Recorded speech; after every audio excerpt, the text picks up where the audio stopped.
Hey, so I hope the Free Hills are rocking it tonight, I might add. They are just...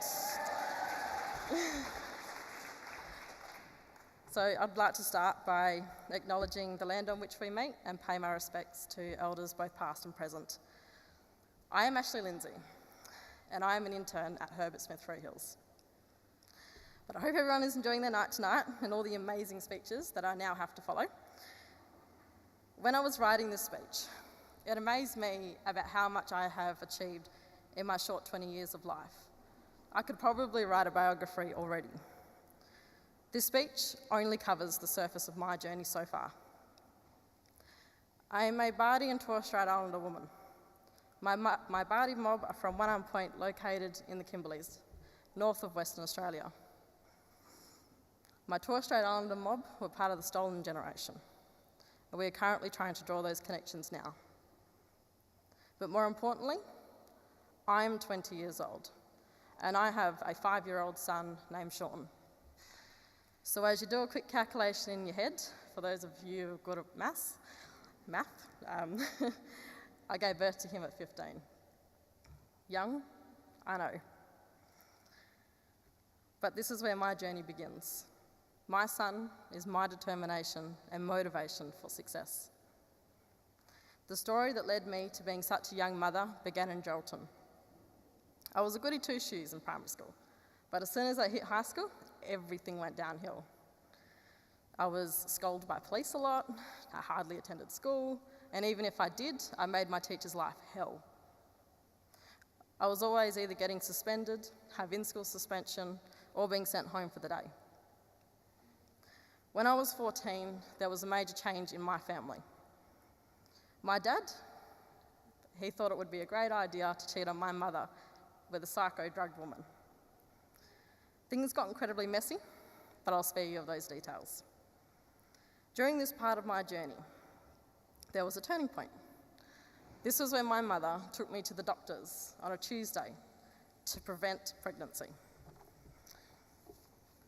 I remember it as if it was yesterday.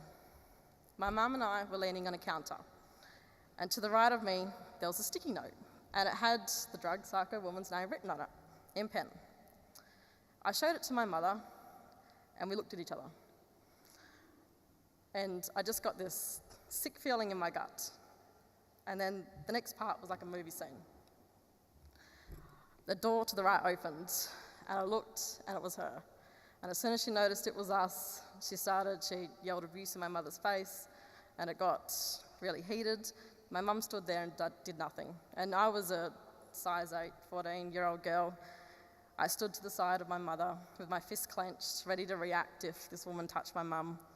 Thankfully, no violence took place that day, and we were taken behind closed doors, and we saw the doctors, but no action was taken. So I didn't receive contraception. And this is the day that my mother decided that we were going to move to Perth, which in retrospect could be deemed one of the best days that led to a positive chain reaction. So secretly, my dad has made my life better by cheating. Roughly a month later, my mum, my siblings, and myself jumped on a bus to go to Perth. I was under the impression this was just a holiday, to get away from Geraldton and let things calm down. But it turned out we were moving, and I cried the whole way on that bus trip. I cried because I knew I was leaving behind my boyfriend, who I knew I was pregnant to at the time, but no one else knew but him. Because of this, I resented my mother, I hated my family in Perth, and I couldn't stand the people of Perth either. I was under the impression that every person in Perth was snobs, and as a 14-year-old girl, I had no polite way of dealing with that. I had a very big chip on my shoulder. Eventually, my family found out I was 4 months pregnant, 3 months after we arrived, and all the comments started, mainly from family. You need to have an abortion. Ashleigh's going to be a bum. She will live off of her mother, and Ashleigh will not amount to anything. The only person that never doubted me and believed in me 100% of the way was my mother, who gave birth to me at 16. I soon came to the realisation that I needed to put all the negative comments aside and concentrate on me and my son, and what small prospects of success we had.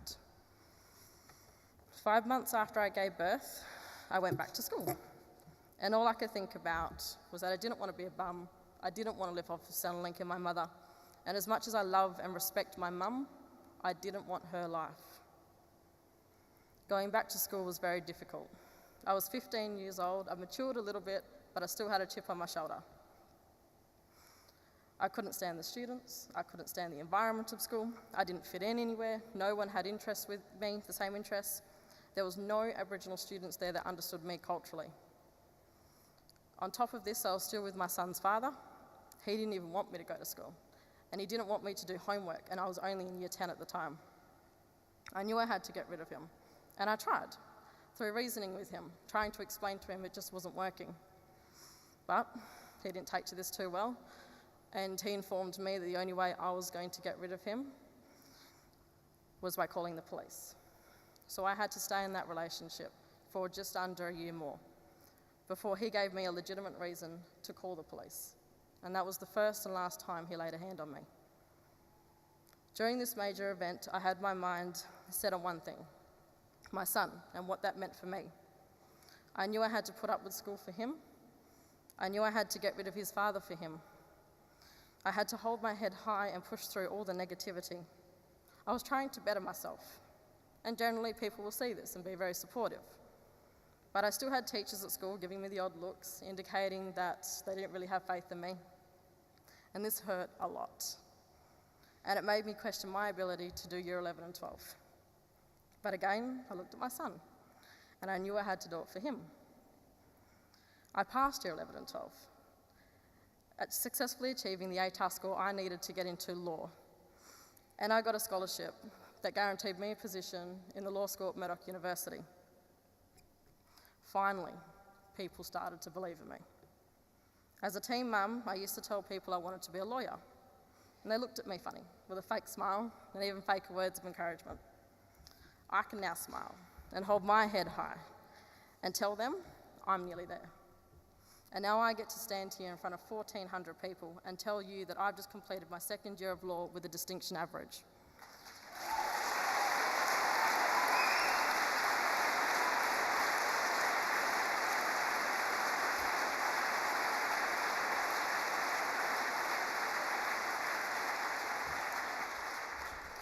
And I have been a distinction average student for 2 years running, and career trackers have awarded me with these 2 diaries.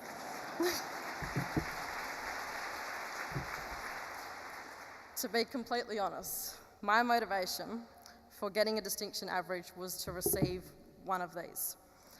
My sister and cousin, who are sitting in the audience, can attest to this. I used to sit there calculating the minimum I needed to get in my exams to receive a distinction for the purposes of receiving a gold diary and nothing else. Those 2 would just laugh at me, but look who's laughing now. I've got... hang on. I have 2 dirty diaries that I'm too scared to write in. Okay, I also get extremely excited, but try and play it cool when I tell people I intern at Herbert Smith Freehills, a top-tier law firm in Australia, who offers some of the best legal training in the country. And I stand here and I proudly say that I have an incredible amount of access to all the areas of Herbert Smith Freehills and all the amazing lawyers and mentors there. As a result of this internship, I'm more employable. I am leaps and bounds ahead of my fellow law school comrades. Even lawyers that I socialise with through programs are envious of my opportunities, so that must tell you something. And now a note to my fellow career tracker interns. We, as Aboriginal people, have come a decent way in our time, but we haven't come far enough to break the cycle amongst our people. So to my fellow interns, we have a responsibility, a duty, to make our lives better, to reach as high as we want and achieve success, whatever success might mean to you. And I ask, once you have achieved this, and once you and your family have been taken care of, reach your hand out and pull up our mob. Pull them out of the disadvantaged homes that they are in, give them the opportunities that they never have. Help them after you have helped yourself. Finally, and although I'm heading in the right direction, my son still complains that I need to stay at home with him more. Do you want a daddy house and a daddy car? And for all those that don't know what daddy means, it's Aboriginal slang for really, really awesome. So I asked Sean, do you want a daddy house and a daddy car?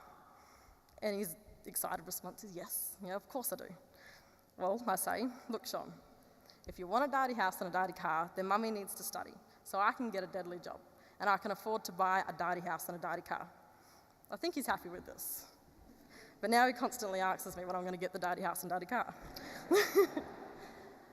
And I hope one day I can come back to Career Trackers in the not too distant future and invite all you mob to my daddy house for a classy feed. Thank you all for listening, and I hope you enjoy the rest of your night.